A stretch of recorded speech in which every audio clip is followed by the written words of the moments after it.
शिवाय, श्री शिवाय नमस्तुभ्यम। श्री आदिशक्ति पार्वती माताए नमः। श्री विघ्नेश्वराय नमः। श्री लक्ष्मी नारायणे नमः। श्री सरस्वती ब्रह्माय नमः। श्री सियारामे नमः। श्री रामदास हनुमाने नमः। श्री राधे श्यामे नमः।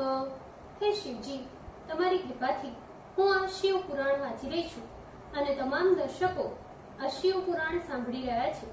અમે બધા આ શિવ પુરાણનું જ્ઞાન પ્રાપ્ત કરી શકીએ એટલી શક્તિ પ્રદાન કરજો અને શિવ પુરાણનું તેજ સહી શકીએ એટલી ક્ષમતા પ્રદાન કરજો। હે વિઘ્નેશ્વર ગણપતિ બાપા, તમે શિવ પુરાણના વંચનમાં આવતા તમામ વિઘ્ન હરજો।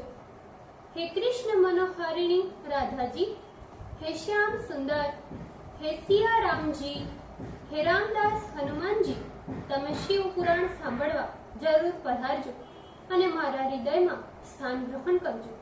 ઓમ નમઃ શિવાય, શ્રી શિવાય નમસ્તુભ્યમ। દ્વિતીય સંહિતા તૃતીયો खंड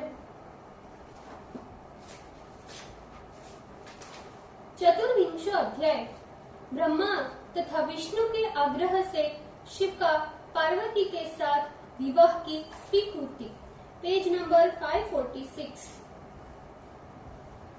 विष्णु बोले, हे महेश्वर, आप सबके अंतर्यामी तथा अखिलेश्वर है। क्या आप हमारे मन की बात नहीं जानते? फिर भी मैं आपकी आज्ञा अनुसार निवेदन करता हूँ। हे मृड, हम सभी को तारकासुर के द्वारा महान दुख प्राप्त हो रहा है, इसीलिए हम सबको प्रसन्न आपके निमित्त यहाँ आए हैं। ये पार्वती आपके लिए ही हिमालय की कन्या रूप में उत्पन्न हुई है, क्योंकि आपके द्वारा पार्वती में उत्पन्न हुए पुत्र से तारकासुर की मृत्यु होने वाली है। ये बात अन्यथा नहीं है। ब्रह्मा ने उस तारकासुर को इसी प्रकार का वरदान दिया है।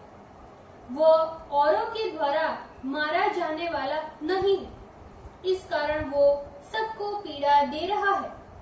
इस समय देवर श्री नारद के उपदेश से वो पार्वती तपस्या कर रही है। उसके तेज से चराचर सारा त्रैलोक्य व्याप्त हो रहा है। इसीलिए हे परमेश्वर, आप पार्वती को वरदान देने के लिए वहां जाए।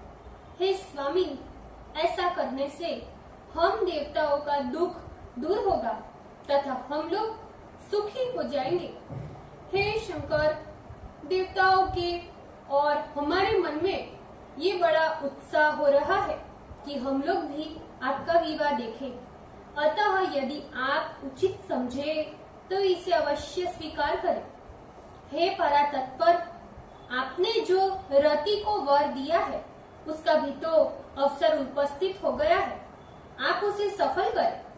ब्रह्मा जी बोले, इस प्रकार विष्णु देवता तथा महर्षिगण शिव से निवेदन कर, उन्हें प्रणाम कर और अनेक स्तोत्रों से स्तुति करते हुए शंकर के आगे स्थित हो गए।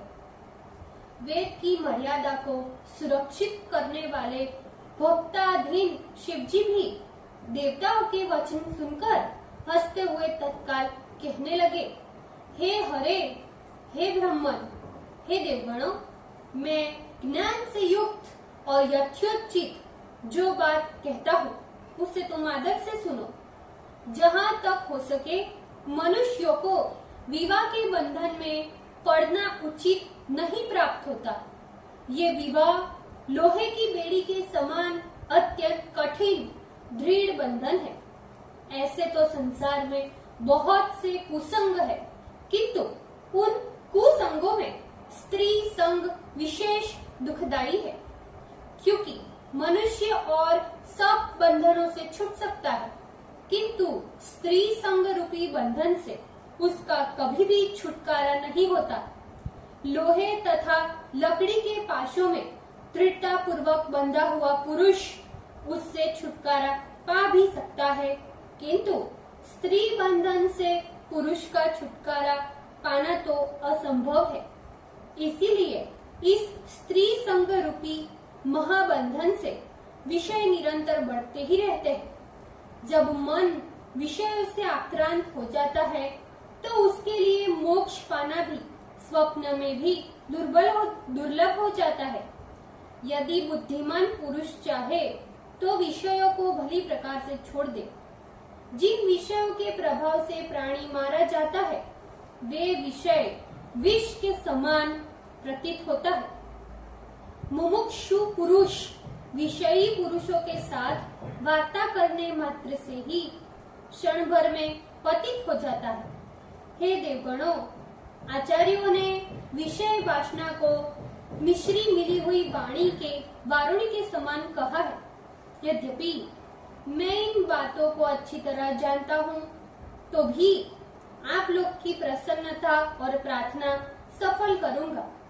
तीनों लोकों में मेरी सिद्धि प्रसिद्धि है कि मैं भक्तों के वश में होने से सभी प्रकार के उचित हो या अनुचित हो सारे कार्य करता हूँ। काम रूप देश के राजा की प्रतिज्ञा मैंने ही सफल की। भेम के बंधन में पड़े हुए सुदक्षिण राजा का प्रण मैंने पूरा किया। गौतम को मैंने क्लेश दिया। मैं त्रयंबक आत्मा सबको सुख प्रदान करता हूँ और जो भक्त को दुख देते हैं उन दुष्टों को विशेष रूप से कष्ट तथा श्राप प्रदान करता हूँ। मैंने अपनी भक्त वत्सलता का भाव प्रकट करते हुए ही विषपान किया था। हे देवताओं, मैं बहुत तो क्या कहूँ, मैंने यत्न से सदैव ही तुम लोगों के कष्टों को दूर किया है। मैंने भक्तों के लिए बहुत बार अनेकों कष्ट उठाया है। मैंने विश्वानर मुनि के घर गृहपति के रूप में जन्म लेकर उनके दुखों को दूर किया। हे हरे, हे ब्रह्मन, बहुत कहने से क्या, मैं सत्य कहता हूँ और मेरी जो प्रतिज्ञा है उसे भी आप लोग अच्छी तरह जानते हैं। जब कभी भी मेरे भक्त पर किसी प्रकार की विपत्ति आती है तो मैं उसी समय अपने भक्तों की उन विपत्तियों को तत्क्षण दूर करता हूँ। इस समय तारकासुर के द्वारा जो विपत्ति आप लोगों पर आई हुई है उसे भी मैं जानता हूँ। उस दुख को भी मैं दूर कर दूंगा। ये बात मैं सत्य सत्य कहता हूँ। यद्यपि मेरी विहार करने की तो रंच मात्र भी इच्छा नहीं है तो भी आप लोगों के लिए पुत्र उत्पन्न करने हेतु गिरिजा से विवाह करूंगा। हे देवगणों, अब आप लोग इस समय निर्भय होकर अपने घरों को जाइए और मैं आप लोगों का सारा कार्य करूंगा। इसमें विशेष विचार करने की कोई आवश्यकता नहीं है। ब्रह्मा जी बोले, हे नारद, देवताओं से ऐसा कहकर भगवान शंकर पुनः मौन होकर समाधिष्ठ हो गए और विष्णु आदि समस्त देवगण अपने अपने स्थानों को चले गए। ओम नमः शिवाय। श्री शिवाय नमस्तुभ्यम। ભૂલચૂક માફ કરજો શિવજી, કૃપા રાખજો। આજના શિવ પુરાણના વંચનનું પુણ્ય મને પ્રદાન કરજો શિવજી। ઓમ નમઃ શિવાય। શ્રી શિવાય નમસ્તુભ્યમ।